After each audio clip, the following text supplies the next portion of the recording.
Good afternoon. Welcome to another episode of BSS Sports. Today we're talking Blue Jays. Mika Zibanejad no longer a Senator. Players dropping out of the Rogers Cup in tennis. Eugenie Bouchard going to represent Canada at the Olympics. And Brock Lesnar joining John Jones in the same department of failed substances in the UFC. This is BSS Sports. This is BSS Sports. Fires to the end zone. It's shot. It's Greg Lewis. Touchdown. Brooks with one, lets it fly at the horn, it's gone! Here's Crosby with a burst of speed, up the middle, gets open, and scores! A grand slam for A-Rod. Pure genius from David Beckham. And it's in! Thierry Henry with a bullet! Touchdown! With Thomas Brooks, Steve Schill, and Trevor Struthers, only on 91X. The Blue Jays. I don't know why, but every time I turn on the TV, when I get to a TV, it seems like John Gibbons is just giving it to an umpire. Is he the right guy for this job? Like, everybody last year was kind of like iffy about it, and I'm really thinking that he's the guy for it. He's sticking up for everybody. He's making moves that other people are, kind of questioning, but also saying, okay, that's fine. And I mean, we're now dealing with Drew Storen. What's your thoughts on all of it? Well, I mean, he definitely does stick up for his players, and he is considered a player's manager. And that's one thing I definitely like with a veteran team, like with what the Blue Jays have. Is John Gibbons is just going to let the players go out and do their thing. He's not going to babysit them, for lack of a better term. But there's that, and I also like the tactical way that he manages, and that's obviously important, right? Making the decisions that sometimes they don't work out, but it's all about putting the player in a position to succeed.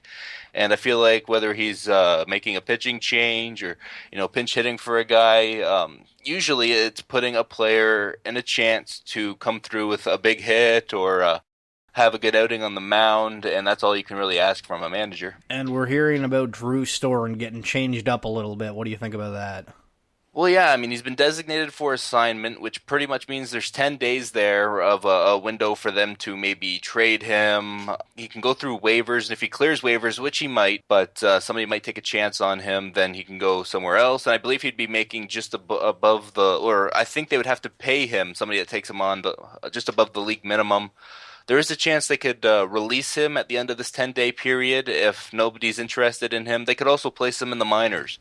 I think either way they're paying that $8.375 million. So, yeah, I mean, obviously it hasn't worked out with Drew Storen. Drew Storen is a guy that he used to be the closer for the Nationals, just about a year ago before they brought in Papelbon. But when they brought in Papelbon, he had a bit of a rough stint in the second half of the season. And just hasn't been able to right himself so far this year. But, I mean, this is a guy, obviously, has had success in the past, and I wouldn't be surprised if a team's willing to take a shot at Drew Storen. And you sent me a message earlier saying Chris Sale, 5-game suspension from the team for cutting up throwbacks before a game. And I kind of was like, well, what are you talking about? What are you talking about? So he decided to go back and look up throwbacks of him playing before a game? No, it was they were supposed to wear these throwback jerseys. Like they have their typical throwbacks, which are the white ones, which is like from the 70s, I think, or maybe it's the 80s. And then there was these ones from either the 60s or the 70s. They were like greenish, I think. They were really ugly, and they had a collar. And I guess Chris Sale didn't really like the collar. He was supposed to pitch that night. He got scratched from that because apparently he literally, took not just his jersey, but everybody's jersey that they were supposed to wear that night with the collar, and cut them up. So he did that. He cut up the throwback jerseys. It's kind of a ridiculous story, one that you can't really believe when you first hear it, but apparently this is what happened. The team has suspended him for 5 games, and I mean, all of this around, will Chris Sale be traded? It's hard to see him being traded now after a situation like this. It'll be interesting to see how everything plays out now, because Chris Sale and management aren't in they're not having the best relationship, clearly, and that goes back to just before the season with the whole Adam LaRoche thing with his kid. I still think that's hilarious. He doesn't like a collar on a jersey, an old jersey, so he goes and cuts them up, and then the team suspends him. That's fantastic. Makes for great television, though. Makes for absolutely great television. Also, we heard that Ken Griffey Jr., they got finally inducted. Ken Griffey Jr. and Mike Piazza are in the Hall of Fame. Ken Griffey being the one Mariner since, ever. And then we have, hopefully, the king, Felix Hernandez, who's going to end up going down there. And the Mets catcher, Mike Piazza, one of the most notable catchers in MLB history, going into the Hall of Fame. Now, moving to the ice. We're in the offseason, but the Senators changing things up. Haven't really had a fantastic season for a couple of years now, so they decided to trade Mika Zibanejad to the Rangers for Derek Brassard. Trevor, you're a huge Senators fan. Are you heartbroken? Glad? What's the thoughts? Well, I mean, it's an interesting trade from the point of Mika Zibanejad is 5 years younger than Derek Brassard, and I mean, you're trying to figure out which direction the Senators are trying to go in. Obviously, they have the management and coaching changes that they've gone with this offseason, but I mean, this is a team that has a lot of young players, but they also have some veterans mixed in, which is a nice combination, but it's tough to tell whether they're a team trying to win now or a team trying to win, 5 years from now. And they go out and bring in Brassard, who's a proven guy. He's going to play on that second line. He's a left-hand shot. And the great thing I like about this trade for the Senators is Derek Brassard is a pass-first kind of player. They really don't have anybody else like that except for Mark Stone, which is fantastic. Mika Zibanejad, obviously 5 years younger. A lot of promise with Mika Zibanejad. I mean, he was a top pick, 6th overall, which actually Brassard was as well, just 5 years earlier, a 6th overall pick. But, so a lot of promise with Mika Zibanejad. Hasn't been able to really put it all together. He has a heck of a shot, but the Senators have so many great shots on this team in their top 6 forwards and their top 4 defensemen that they don't really need Mika Zibanejad to have that work out. I'm interested to see, what kind of moves follow something like this. Like, is this a team that's trying to make that playoff push for this year and the next couple of years and see what happens come playoff time? Or is because I really can't look at this trade any other way. I mean, obviously the 5-year difference is the thing that stands out to me between Mika Zibanejad and Derek Brassard. And the thing too with Brassard is he's a guy that's performed pretty well in the playoffs. He only had the 5 playoff games last year, but before that, in 19 games, he had 16 points, right? So, I mean, that's just a guy that can perform when the pressure's on in the playoffs, and that's a guy that, and whenever you bring in somebody like that, I mean, obviously you got to get there first, but it's always great to have playoff performers. Now, I hate to bring up this reference, because I know you're not much of a Canadiens fan, but it feels like almost Ottawa kind of relies on Craig Anderson to be very solid, kind of like Montreal with Carey Price. Do you think for the Ottawa Senators to make the playoffs and or even a strong playoff push, Craig Anderson has to be unbelievable, or is the team looking like they can do it if he's just average?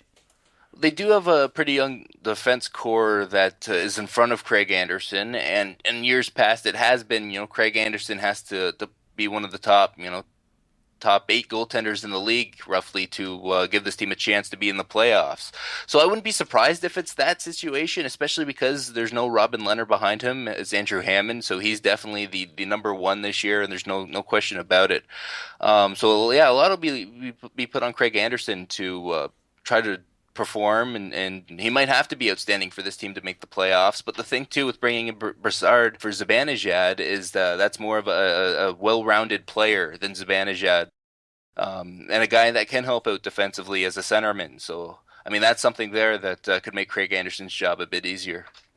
And now in tennis news, we hear that Andy Murray, Roger Federer, and Serena Williams are dropping out of the Rogers Cup. Now, I'm not much of a tennis person, but I know the Rogers Cup is a pretty big tournament. Why are these people not playing anymore? Well, I mean, that's definitely a big tournament to us, right? I mean, this is our national open pretty much. You have the men in Toronto and the women in Montreal, I believe, this year. And so, I mean, like, this is the big tournament where we get to see guys like Djokovic, Federer, Murray perform in our country and see if they can win our national open. Djokovic is obviously going to be there. That's a guy that I feel like never really pulls out of anything. But I mean, this close to the Olympics, given what Murray did just recently at Wimbledon, going all the way, that's not too surprising. Roger Federer, I don't know if it's an injury thing with him. It was a little surprising, but I mean, he's also a guy that's getting older. I will give Murray some slack. This is his first time dropping out of the Rogers Cup since like 2006, so he's been there pretty much every year except for this one. And then for Serena Williams, I mean, she's another one too that's pretty reliable, and obviously the star in the women's game. So, I mean, obviously not having her this year is going to hurt, but apparently it's a shoulder thing, and it makes sense for her to do it just before the Olympics to obviously try to win her country an Olympic gold medal. Okay, so sticking with the tennis news, we know that Eugenie Bouchard has decided that she's going to represent Canada. at the Olympics. Now, with that being said, there's also news coming out that Australia is refusing to send their athletes to Athlete Village because they decided in Rio to turn on all the taps and showers, taps, whatever toilets flushing, and I guess water started leaking everywhere. Everything was awful. Things went downhill, and it went downhill real quickly. I know there's been a lot of talks about boycotting the Olympics for various reasons. One, what is Canada going to do with its athletes? And number two, what is Rio going to do as a whole with this? I don't know. It's a really unique situation, right? It's one that you don't usually deal with when the Olympics are in a country, even like Russia, but also Canada and the States. It's usually pretty professional the way they deal with things. But this has been a train wreck with Brazil, and they're definitely not doing themselves any favor come 8 years from now when the summer games are going to be somewhere else. And obviously, they're probably going to go better than Brazil here with you have the Zika virus, you have obviously the issues here with the village. Well, is anybody gonna want to go though? Because I'm not talking like specifically only about the athletes. Because the main reason why they're doing this is for the tourists to come by. But it just seems, at least from the media coverage, hey, you know what? Maybe it might not be that bad, and this is a one-off. But it seems like it's consistently there's something bad going on here. Yeah, it's something to be concerned about, and you have a lot of great athletes in sports like golf and even tennis. Milos Raonic won't go. That don't want to go just because of the issues that are there, and it does kind of taint the Olympics in a sense because the Olympics have always kind of been the best amateur athletes, but they have become more professional with the athletes they've been able to get for things like tennis and now golf, but. This kind of taints it because for the Olympics, we've known lately it's the best of the best, and right now it's looking like in some sports, because of the issues they have there, it's not the best of the best. It'll be quite interesting to see how things unfold because we thought the exact same thing about the previous Olympics, and everything went off totally fine, so you know what? Brazil might have a bit of hope. Moving to the UFC, one of the biggest names ever to hit the UFC, Brock Lesnar. If you haven't heard... He failed a doping test, and it's now confirmed that it's the exact same substance as John Jones was suspended for. Second time John Jones been suspended. First time for Brock Lesnar. Mark Hunt goes out and says that he believes that Brock Lesnar was way over the weight that he was supposed to be for it, although it didn't say that during the fight card itself. The thing before we get into talking about Brock Lesnar is with steroids in particular, they're meant to just rebuild muscles and other stuff in your body quicker. It's kind of like a speed recovery. Now, it's illegal in every sport because, hey, you can work out twice as hard as the average Joe. But for the UFC, it's almost kind of a good thing because some of these guys get really hurt. And, putting them on steroids to rebuild muscle and, body tissue, you'd think would be a good thing? Or is it kind of at the point where it's just like, it's cheating? Well, obviously, yeah, you have the injury risks that come with if somebody's on something and the other guy isn't. At what point do we think that everybody in the UFC is on something? I don't know if we're quite there yet, but it seems like when the fighters are asked about it, they don't do themselves any favors. Obviously, they're joking, but when Nate Diaz says that they're all on something, then that's not good. But it's a bad stigma that the UFC has picked up. It's like, I think I've said this before, it's like wrestling in the 80s where everybody thought everybody was on steroids, and maybe that was the case, but now with drug testing and the way everything has improved, and with USADA obviously regulating everything that the UFC does from the drug testing perspective, you're catching these guys. And John Jones we probably won't see for the next couple of years. And an interesting thing about Brock Lesnar is if he does end up, obviously, for both these guys, they still have their day in court coming up and a chance to try to prove people otherwise. But if they can't, and if they end up getting suspended, we won't see John Jones for a couple of years, and he could probably come back after that. But Brock Lesnar, we're talking about a 39-year-old that would be done until he's about 41, and a guy that has had, one UFC fight in like the span of 5 years. So I know Lesnar would want to come back after that, but it'd be interesting to see how that actually ends up playing out. Because he's going to be 41, and he can still fight at the age of 41. The dude's a beast, but it's he's getting up there, right? And so it's something that it might be far fetched to see him doing in a couple of years. And finally, my mom just found out that there was females fighting in the UFC, and she was extremely intrigued with Vitaly Shevchenko and Miss Holly Holm the other night. Now, Shevchenko pretty much dominated Holly Holm, and if you don't know, Holly Holm was one of the people to beat Ronda Rousey after her very long winning streak, and she was on top of the world in women's fighting. But Holly Holm, 2 losses since that win against Ronda Rousey, and the UFC is still trying to find the next Wonder Woman, per se, and Trevor, if you were to guess whether it be Amanda Nunes or Vitaly Shevchenko out of those two, now I know Nunes is a champion, but do you think she's going to keep it? Well, that's interesting, right? We've had for the 4 last bantamweight championship, women's bantamweight championship fights we've had a new champion come out of each of them. It seems like, and now you have so many contenders. I mean, this division right now is like 6 deep. You have obviously the champ Nunes. You have Miesha Tate just lost the title. Shevchenko just beat Holm, who's the one that beat Rousey. You have Rousey.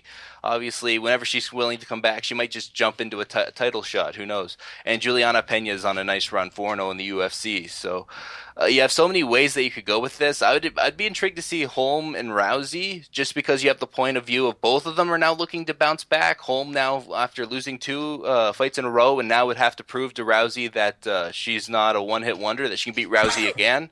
And then with Rousey, you have the perspective of, can I actually beat Holly Holm, which is something that obviously it's hung over her since she lost to Holly Holm, and she hasn't fought since. That's it for this episode of BSS Sports. Make sure to follow us on Twitter and like us on Facebook at BSS Sports, and you can check us out on YouTube, archiving at BSS Productions. For Trevor Struthers and myself, Steven Schill, we'll talk to you next Monday.